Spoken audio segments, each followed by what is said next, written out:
Now I'd like to ask Emily Cho, who's the Executive Vice President of Jin Air, to come up onto the stage and join me here.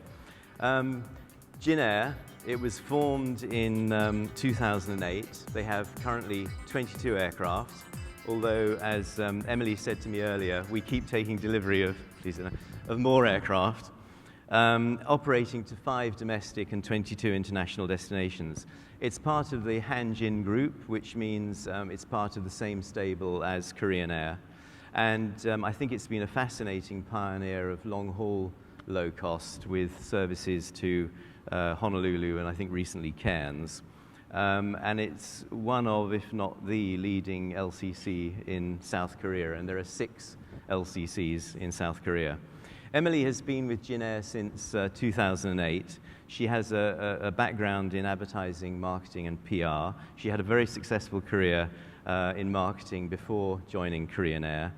And this is a very busy lady. She concurrently holds the responsibility as Senior Vice President of Marketing and Communication for the mothership for Korean Air.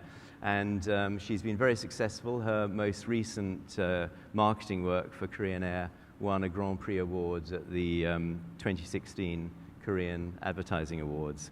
And if you had a chance to read her biodata in the conference papers, she is also amazingly finding the time to be an author of children's travel books. So, Emily, thank you very much indeed for coming and sharing your thoughts and experiences with us today. I mean, what is it that's made Jin Air so successful in such a short time? Well, I think the base is that of the mothership, like you said, for Korean Air. So we have our own maintenance department now, but we have the same safety level as Korean Air. And Korean Air has one of the most rigorous and highest safety standards probably in the world. So with that level of confidence, the Korean passenger, the customers, they were able to overcome that fear in the beginning of low-cost LCCs being unsafe and being Is that how they're dangerous. perceived in the Korean market? In the beginning, that was a big issue. Yeah. I mean, there have been, thank goodness, no big accidents, but there have been some maintenance problems in the beginning. Yeah. So that's why Korean Air decided to create Jin Air as the LCC. Yeah, very interesting. And so safety has been a really big selling point. Long-haul low cost, Yes. How does that work? Is it... Well, as you can tell, for example, we won't be flying to LA or New York anytime soon. I mean, the routes that we choose, for example, Honolulu or Cairns, they're very strong tourist markets. Yeah. And as from Honolulu, even from the people around me, they say, for business trips, I take Korean Air, but when I'm taking my family, I take Jin Air. So that price sensitivity, there's always that area that exists. And of course, we always talk about how Korean Air and Jin Air may have some cannibalization effect, but we're discovering that they are separate markets for both airlines. There are people that will only take Korean Air despite the cost. Yeah. And there'll be some people that will only take Jin Air, but then there is that niche market that will take both. And it's good for both of us because we can share with our networking and with our code share. We can diversify the time schedules for both airlines and create more service to our customers. Right, so more opportunity. And who are you code sharing with? I think I read it's American Airlines and various other carriers. Right, like for Korean Air, and then we are with Korean Air, and we also are expanding our code share with Jetstar, and also with Laos Air and some of our other partners as well. And are you a member of an alliance, or are you thinking of joining an alliance? I mean, obviously KE is a member of... Yeah, so SkyTeam. For Jin Air, I think right now, we're not a franchise LCC. And it's because we have the network from Korean Air and with our other partner airlines, we're kind of in the third group that haven't really decided what we want to do. Yeah. And I'm in a firm belief that, well, as you probably know, even SkyTeam, Star Alliance, the big alliances, they're changing a lot within internally. And so being able to see both from that side, if Jin Air decides to join an alliance, we want to make it something a bit more upgraded than what exists at this moment. And we're looking for good partners, and there's been a lot of discussions, but I think none of us have actually found that perfect the sort of happy balance. combination. Yeah. Yeah, yeah. And it's very interesting because, of course, we had the Value Alliance launching last year, and that seemed to be a response to the sort of big Asia conglomerates, if you like, the Air Asias and the Jetsstars, who are sort of setting up subsidiaries all over the region. So I suppose you're basically at the moment just waiting and seeing Yes. what will happen next. That's very, very interesting.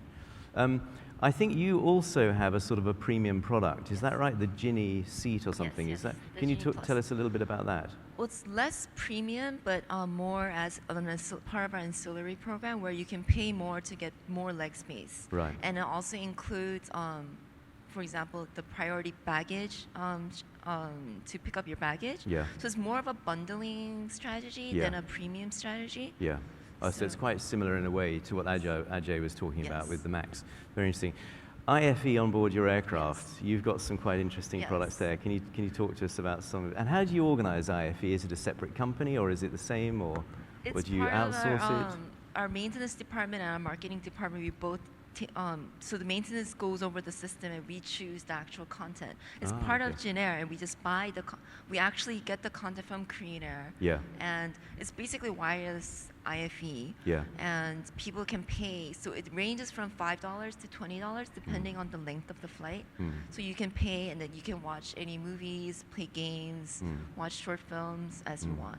And that's all onto people's personal electronic Yes. devices. We also rent the device, but mostly we encourage people to download the app Yeah. before the plane leaves. Yeah. And do you see many people actually renting devices or not? Not really, because I think everyone has a smartphone now, Yeah. right? And people are, because most of the LCCs in Korea don't have IFE. People are just ready. They already have downloaded movies and whatnot on their phones. So we have more people using their personal devices. Yeah. But just overall, just the wireless, like pay for entertainment, it's not mainstream yet in Korea. People are so used to just having it for free. Yeah. So we're trying to promote it more, and Yeah. so get people accustomed to that idea. Very interesting. So it's not really, so it's not such a big source of ancillary revenue yet. Yes. Yeah. What would be your major sources of ancillaries? Well, so far it's we provide free food for everyone. Yeah. So, the percentage of our profit from ancillary is lower compared to other LCCs, but the biggest source is probably our in-flight duty free. Yeah. And also we do sell like snacks and whatnot, and they're growing in the Yeah. amount of the actual income that it's bringing us. Yeah, very, very interesting. And we were talking earlier, I think you're moving PSS, your reservation system provider. How do you, so if you're code sharing with KE, if you're going to move to a different PSS, and how will that work? Well, IBS assures us that they have no problem. Is that right? So IBS, Yes, okay. Right. And we have worked with Amadeus for a long time, and they're Yeah. a great company, great system, but we feel that they have, maybe that's why they acquired Navitar, but we feel like they haven't actually, there's still a lot of barriers from their system to match with what Jin Air needs, and the speed that we need to keep on upgrading our system. That was really interesting. You mentioned Navitaire, because Navitaire is almost the sort of LCC PSS Yes. system of choice. And of course, now that Amadeus acquired Navitaire, I think that, it's a sort of slightly different approach maybe, which has been interesting. In terms of your distribution, are you direct, and is it, we were talking about this earlier in the speaker room. Is it? We have both. We are a little bit more dependent on our OTAs, our travel agencies, but we're growing our number of online direct sales, especially overseas. We're trying to make sure that our people know the Jin Air brand more, so they'll come and buy more from us direct than using other travel agencies. Yes. And I just imagine you sitting in the office every morning and sort of taking one hat off and putting the other hat on. Is it difficult to balance between the sort of Korean Air world and the Jin Air world? I mean, how do you manage that? I find it very fun because all airlines are basically the same. So there's so much to learn, and since I've only been in this industry for 10 years, so I'm still learning, and it's sometimes easier to see something in a company as big as Korean Air, and then it helps me look more into detail in a smaller company like Jin Air. And on the other side, for example, our wireless IFE, Jin Air did it first, and since the success of the operation and the cost, how it's more efficient than the regular IFE, Korean Air is actually using the wireless IFE for our new Bombardier CS300. Oh, interesting. So sometimes the technologies that it's very expensive for an airline like Korean Air to use, we can test it on Jin Air and see how it works and then use it for Korean Air as well. That's very interesting. And pricing-wise, you mentioned also that you actually compete on or you're lower priced than Korean. Does that cause any grief internally? Of course, but it's good. Like I said, it goes both ways. For example, Jin Air was the second airline in Korea to fly to Okinawa, Japan, and for a while it was only just us and APAC. Now, basically every single Korean airline flies to Okinawa, including Korean Air. So, like you said, I took off my Korean Air hat, put on my Jin Air hat, and demanded to our head of passenger sales in Korean Air. He used to be head of Jin Air too. Like, how can you do this to us? But it gets quite confusing.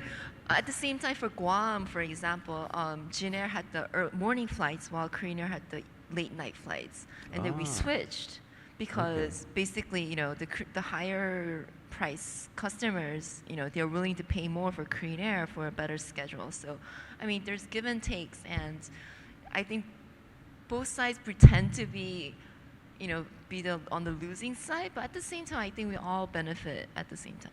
And that's very interesting because traditionally LCCs don't code share, don't feed, but you're saying that you actually code share and feed with KE. So that's quite different, and you're seeing value in that, or both sides are seeing value in that. That's very interesting. Good.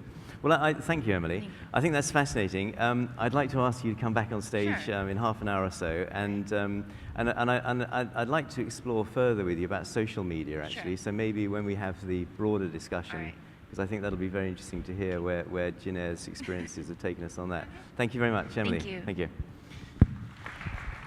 Thanks.